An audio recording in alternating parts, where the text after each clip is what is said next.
I'd like to go further and say what that could mean more, and perhaps a little more incisively, that we are nothing then but a computer and a consumer. We consume goods and we compute on the basis of what we feel, think, want, whatever. And if I'm really on a roll, forgive me, I'm in the church, but I said it already here, so I've already got the wrath of God upon me. But actually what you end up being is nothing but a calculator and a copulator. That's it. And I am convinced that there's many people who are already older. They're not just kids or college students. They're in politics. They're in government. They may even be in the White House or whatever. Who are no longer human in the classical sense of the term.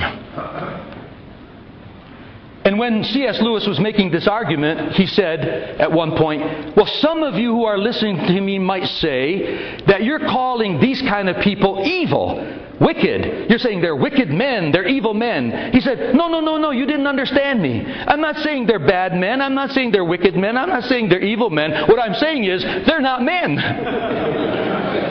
So words like good, evil, bad don't even apply. They're just not the same of what we thought humans were. But then he went on to say that, however, because you cannot obliterate this Tao completely, and we would say theologically you can't erase the image of God in a person completely. So what happens is an oligarchy, that means a rule of a small people who have the power and the money, are going to take their calculations and their sense experiences and their way of looking at reality, and they're going to foist it upon all the other people. And then he called them conditioners. Carl Stern would call in his writing, he called them managers. But the human isn't there anymore. And then it's all an ideology. But then it is based on calculation and consumption. It's based on consuming and copulating. It's based on what my friend Father Paul Laser, and please continue to pray for him, after having 2 hips replaced, he decided to ride his bicycle and broke his leg. But we used to call in the seminary together, Father Paul and I were our best friends, and Father Bishop is a great friend of Father Paul, lived in the same house with him. But I think you would agree that although he and I are very different as human beings, we're still one soul in 2 bodies. Right? He's the kind of guy like you can be in church together and look at each other and you know exactly what they're thinking. By the way, that expression is from Gregory the Theologian's funeral oration on Basil. And it's on John Cashin's funeral oration on Germanus. One soul in 2 bodies. But anyway, Father Paul, we came up with what we called the PP words. Power, pleasure, possessions, properties, profits, positions, prestige, and if you want to really be Greek Orthodox, presvia, honor, who sits at the table first. That's what happens. But then this oligarchy starts deciding of what that's going to be for people. And they're all doing it under the benign understanding that they know better. And by the way, some of you who are more into the literary CS rather than this more scholastic one, I was told by someone, I don't know this, but somebody told me that this same thesis he presents in artistic form in the book called The Hideous Strength. But I'm not aware of that. But in any case, what he says is, they will rule, and what they think that they're going to do with their calculation and their power is that they're going to vanquish nature, he said. They're going to overcome nature. He says, but what they're going to end up and realize is that nature ends up vanquishing them. And then it's over. It's a kind of a grim book. Very grim book.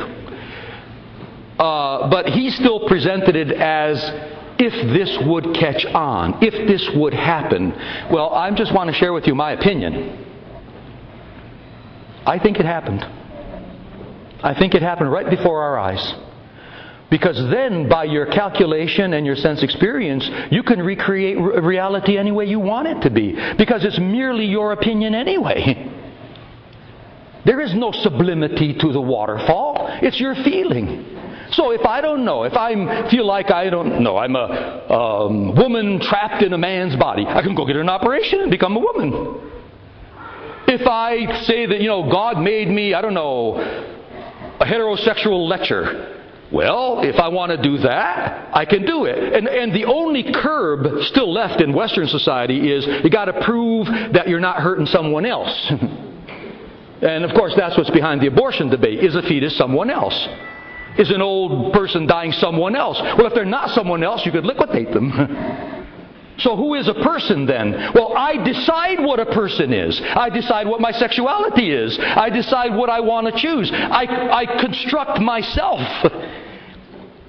And this is what the result would be. And here I would say,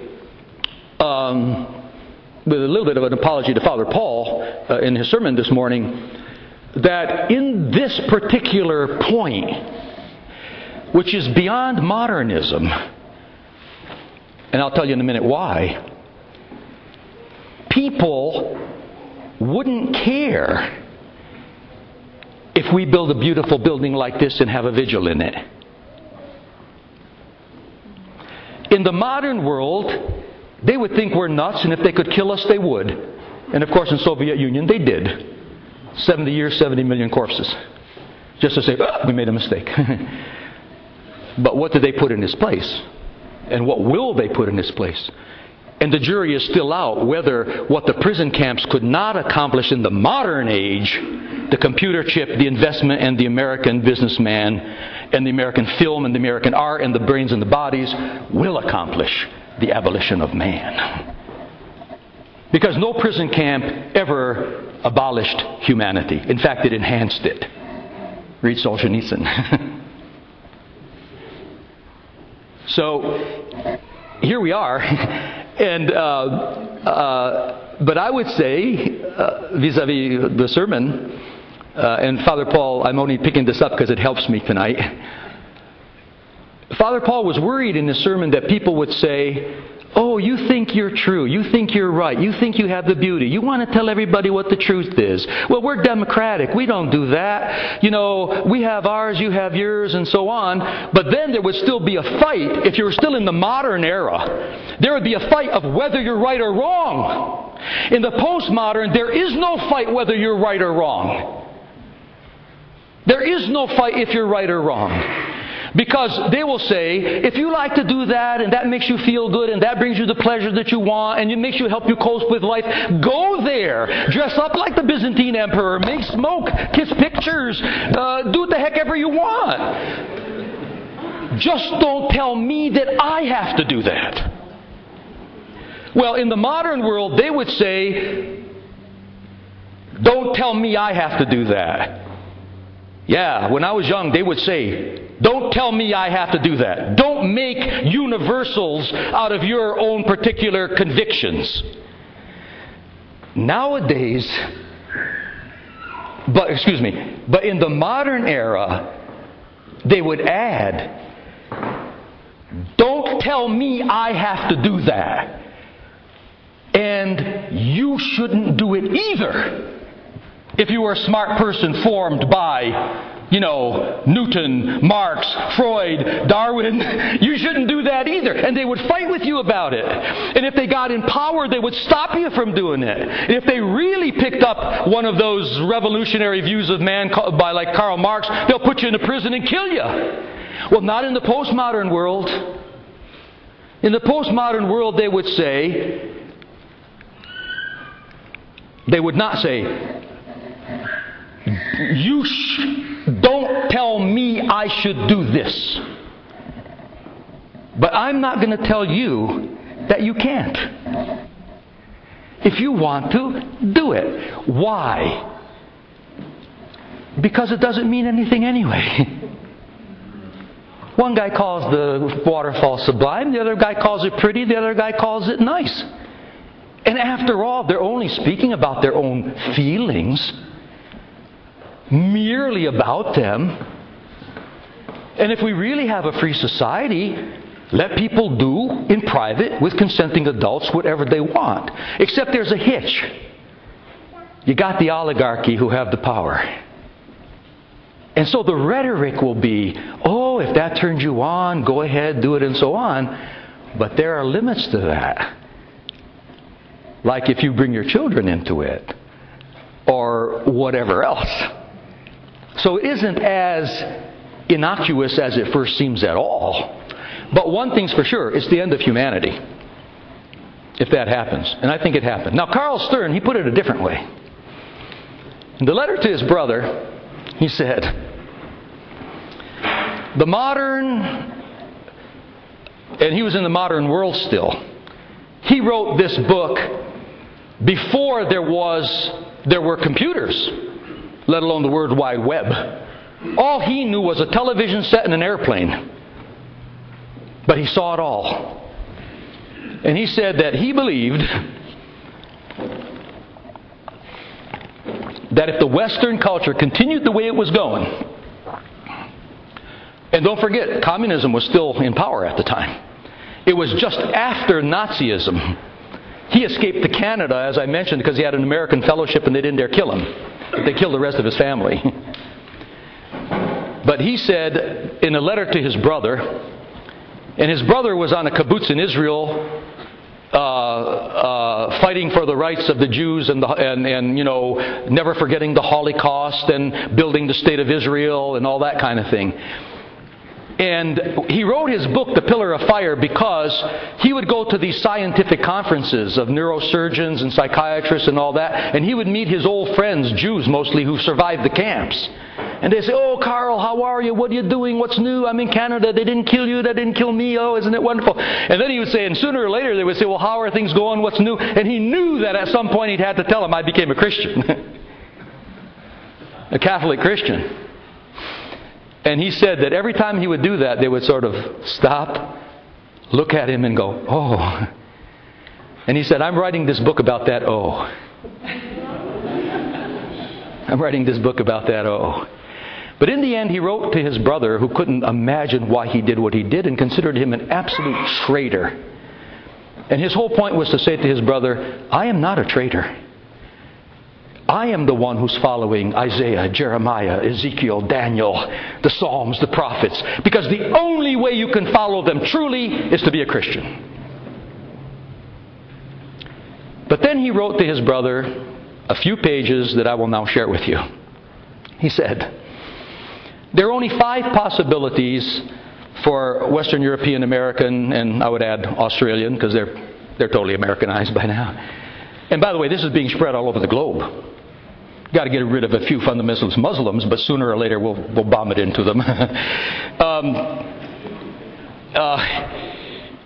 He said that there are only 5 possibilities that he saw as available to people. One, obviously, was to be a straightforward, biblical, Nicene Christian. The incarnation, the crucifixion, the resurrection, the kingdom of God, the Holy Spirit, the sacraments, the prophets and the saints, and the mystics. That's one possibility, he said. And of course for him it was the only one. But what were the other 4? The other 4 were, the second one, at least in my numbering for tonight, he said, probably a lot of the people will just kill themselves. Suicide. He said they might not actually kill themselves,